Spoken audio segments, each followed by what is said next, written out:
Hi guys, welcome back to my channel. So today I want to talk about abandonment. And so this is based off of my experience. So this past weekend I had a situation where a couple of friends, they had decided to venture off and do something, right? So and I didn't think nothing of it until I think it was yesterday evening. I kept saying to myself, kept asking myself, why am I feeling this? I feel funny. Why do I feel this way?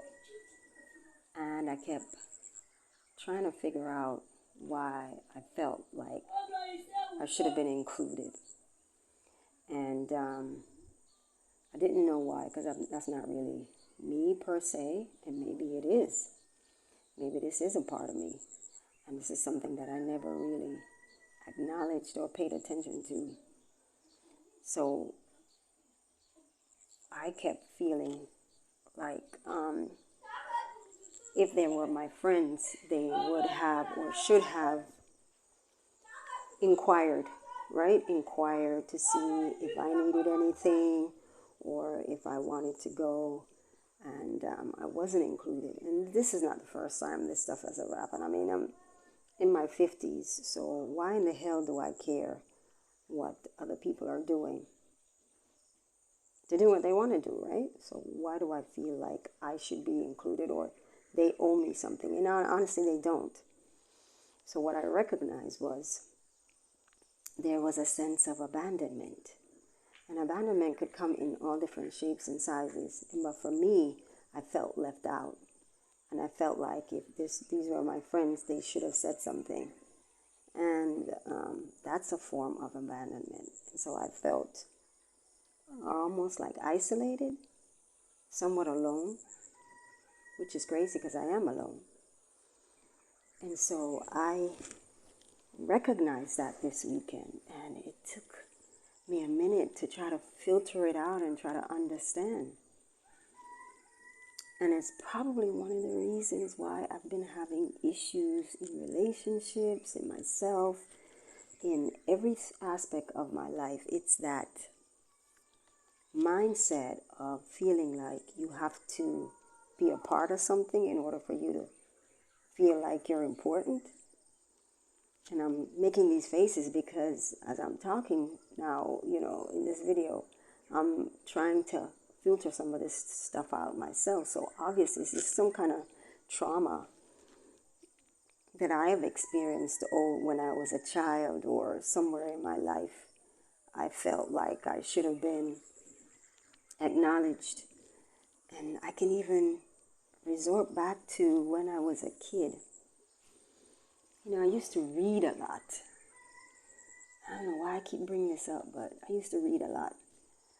And it used to be the one thing that my mom or my grandparents my mom's mom would be so proud of. Oh, look at my granddaughter. She can read like a 12th grader. She's only 5, that kind of thing.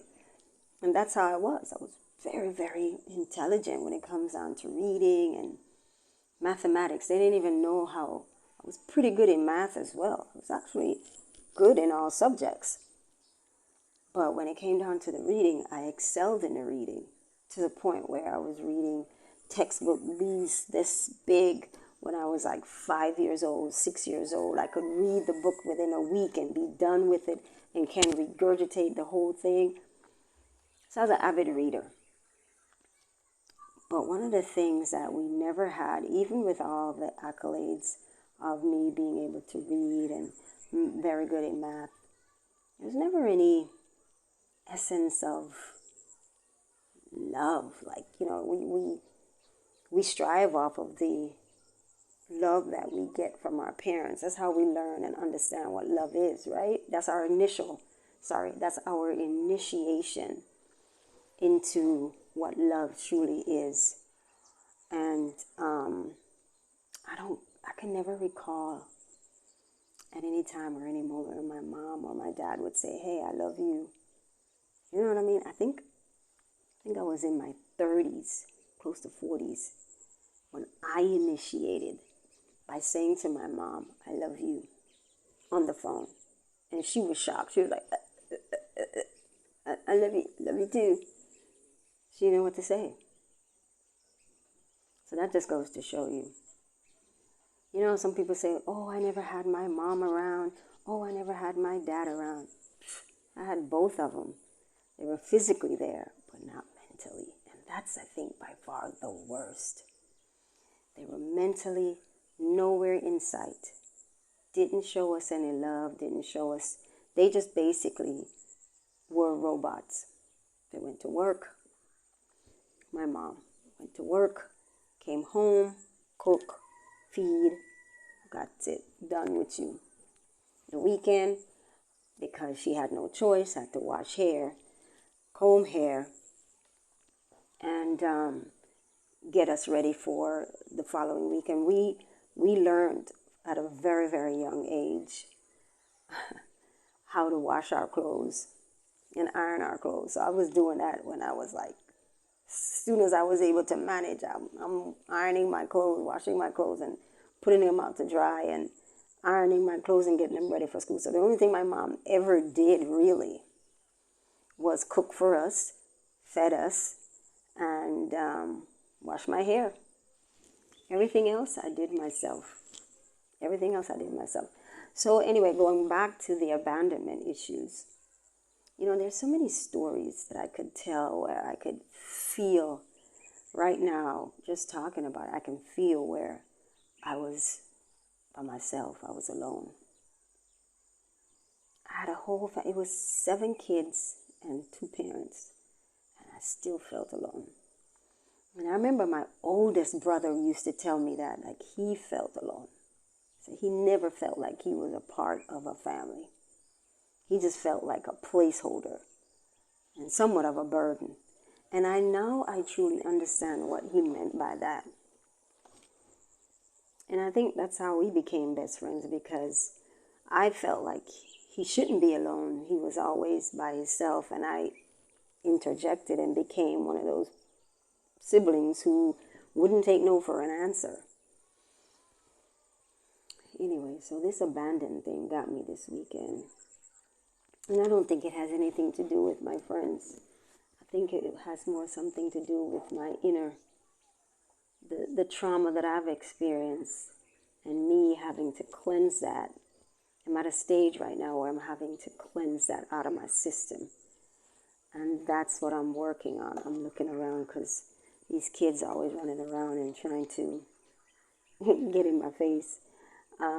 So I'm learning to cleanse that. And so having to identify what that is, where it came from, and how to clean it up is what I'm working on right now.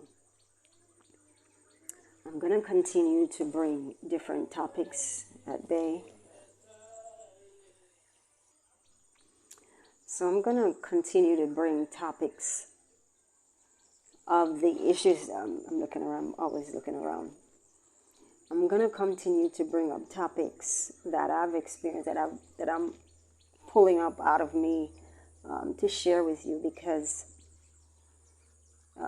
this is part of my calling. I've been trying to avoid. Sometimes I don't even know what to say, but I'm going to try to give myself a little bit of grace and try to do this more often. Some of the stories or some of the things are very hurtful and very painful to actually acknowledge, but I need to do it. I'm supposed to do it. Whether you listen to it or not, this is what I'm supposed to do. Whether or not you understand, this is what I'm supposed to do. So anyway, I know there's other people that feel the same way, and I'm going through the same thing with this spiritual journey. It has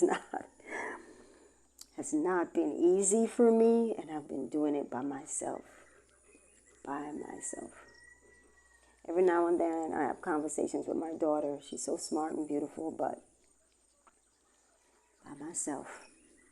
The physical pain, the mental pain, the emotional pain, I've had to do and heal myself with grace, angels and spirit guides and ancestors who have been guiding and protecting me. But that's how I've been able to do it.